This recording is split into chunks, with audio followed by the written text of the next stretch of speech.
Hello, welcome to another IELTS essay writing video. In today's lesson, we're looking at an essay, and in each of the essay's sentences, there is a mistake. And it is your job to identify the mistake. The mistake could be related to spelling, it could be related to the tone of the sentence and how that tone fits or does not fit with the rest of the essay. It could be a grammar issue. So I hope this lesson is challenging. If you find today's video helpful, please visit my blog at IELTS.com. And today's essay question comes to us from IELTSblog.com, so please also visit Simone's resources there. Now, before we get to the essay question and the essay itself, I just want to run through a quick example question to show you how today's lesson is going to work. So here's an example sentence. The brevity of the meeting left him with dissatisfied. And what you need to do is identify where the mistake is in this sentence. And of course, the mistake is the word with. We do not need to couple dissatisfied with the preposition with. We can just simply say the brevity of the meeting left him dissatisfied. Okay. Now let's look at the question. The question appeared this week on the academic exam in the UK. And the date today is the 16th, I believe. Yes, December 16th. So this was an essay question from a few days ago on the UK exam, academic exam. Should education and healthcare be free of charge and funded by the government, or should it be the responsibility of the people to pay for these services? Okay, very straightforward question. Okay, now let's get to the essay response. Again, I will pause after each sentence, give you a few seconds, and you can try to identify the mistake that appears in that sentence. History and human development have proven that education and healthcare are fundamental human right and should not be restricted to anyone, regardless of financial status.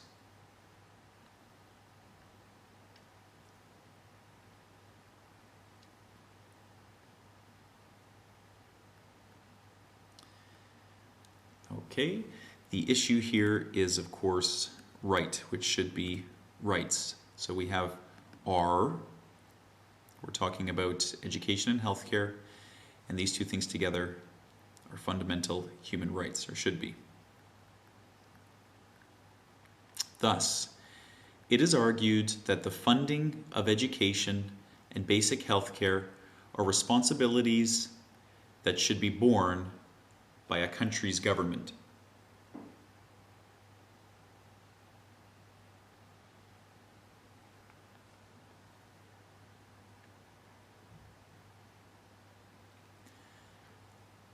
Okay, now often these sorts of sentences can be confusing for students because we have the phrase here, the funding of education and basic health care, which might make you think that this verb here, to be, is referring to education and basic health care, but it's not. It's referring to the funding, which is singular.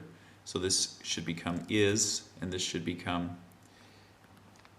a responsibility. Okay, so if you spotted that, good for you. Thus, it is argued that the funding of education and basic healthcare is a responsibility that should be borne by a country's government. And as we go through these essays, please remember that if words like born are new, you should be noting them in your personal dictionary. This will be proven by looking at how such an arrangement leads societies to higher standards of living, which in turn leads to greater degrees of productivity per capita.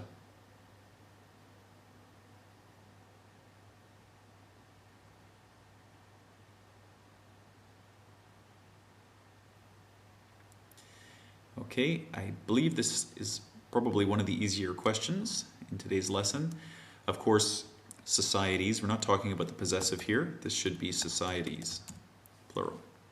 Leads societies to higher standards of living, which in turn leads to greater degrees of productivity per capita.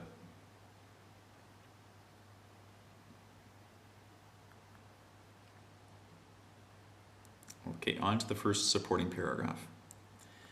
Firstly, when the people of the society do not need to worry about paying for education and healthcare, they have greater freedom to develop as human beings.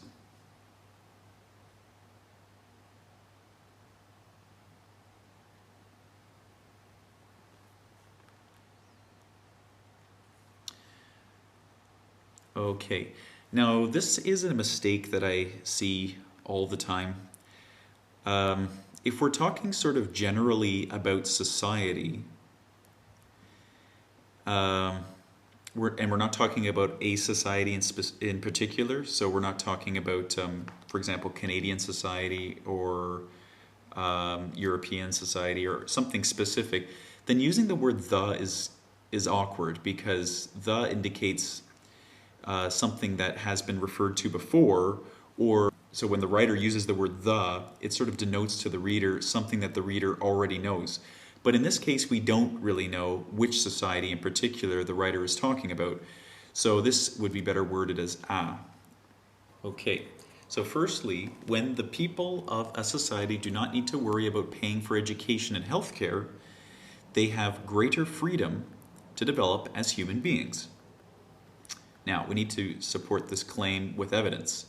For example, the Human Development Index is a chart that compares countries based on their citizens' life expectancy, level of education, and income expectancy.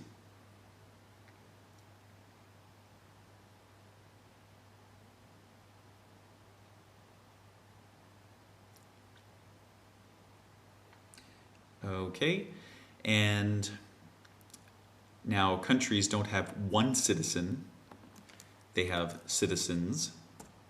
So this should be worded this way.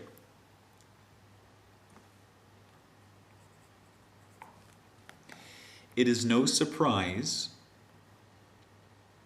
that countries providing free healthcare and education, such as Sweden and Australia, consistently have higher HDI levels than countries that do not provide these services.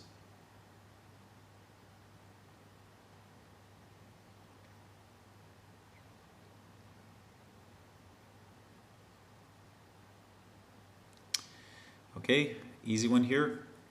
We are comparing, so this should be than. Thus, academia and medical support should be provided for governments.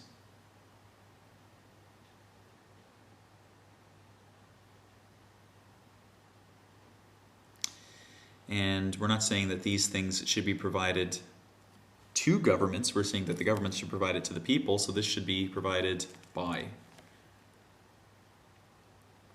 Okay, good job so far. Let's continue on to the second supporting paragraph. In addition to the above, it appears that when a society's concern for personal well-being is lesser, the productivity of its people increases.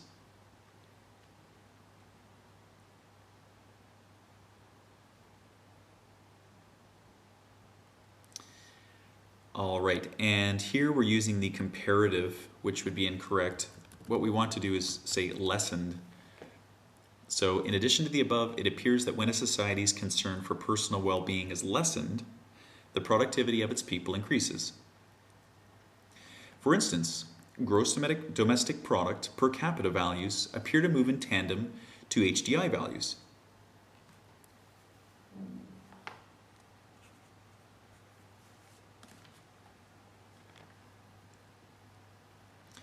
Okay, and we wouldn't say in tandem to HDI values, we'd say in tandem with HDI values.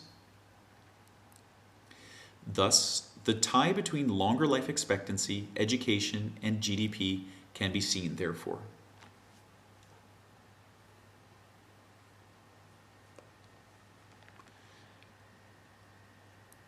And and here therefore is very out of place. We already have thus, so we don't need to write it here. It therefore is clear that governments capable of providing educational and healthcare resources for their societies encourage a positive growth.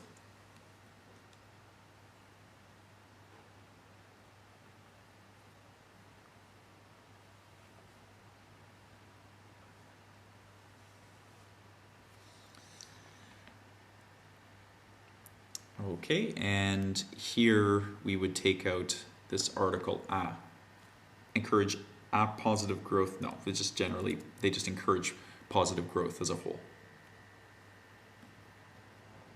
As the above discussion shows, countries are sometimes benefited when governments take on the burden of education and medical expenses.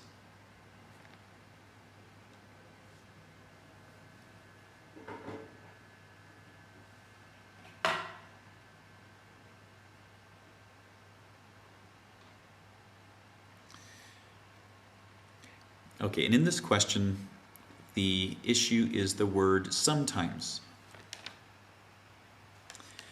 Sometimes, well, firstly, in this sentence, we're trying to restate our thesis, which we want to state with strength. And when we use words like sometimes and could be, maybe, these words are not strong words. These words make you sound like you do not truly believe in what you're saying. And when you do that, it makes it difficult for the reader to agree with you. And when the reader doesn't agree with you, then it's obviously not going to help your task achievement mark. So particularly in moments when you're trying to state something with strength, avoid words that are sort of in the middle or kind of wishy-washy. So I'm going to change that to most. Or you could have just taken it out completely and said are benefited. That's fine too. But the word sometimes is not what we're looking for in the essay. It is therefore hoped that all countries around my world strive to provide such an arrangement. Okay, and I'll get this sentence onto a page so you can...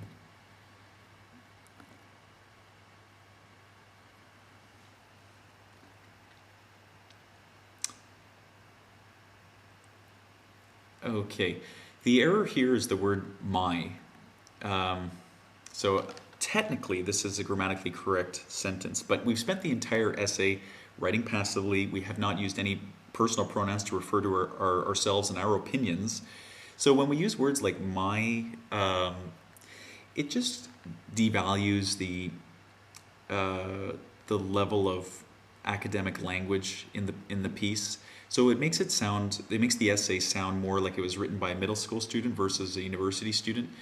So that's why I like to encourage students to avoid these sorts of personal pronouns if they can.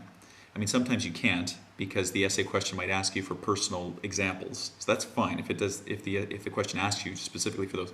But otherwise, try to avoid this kind of language because, for one, it will help you to sound much more academic.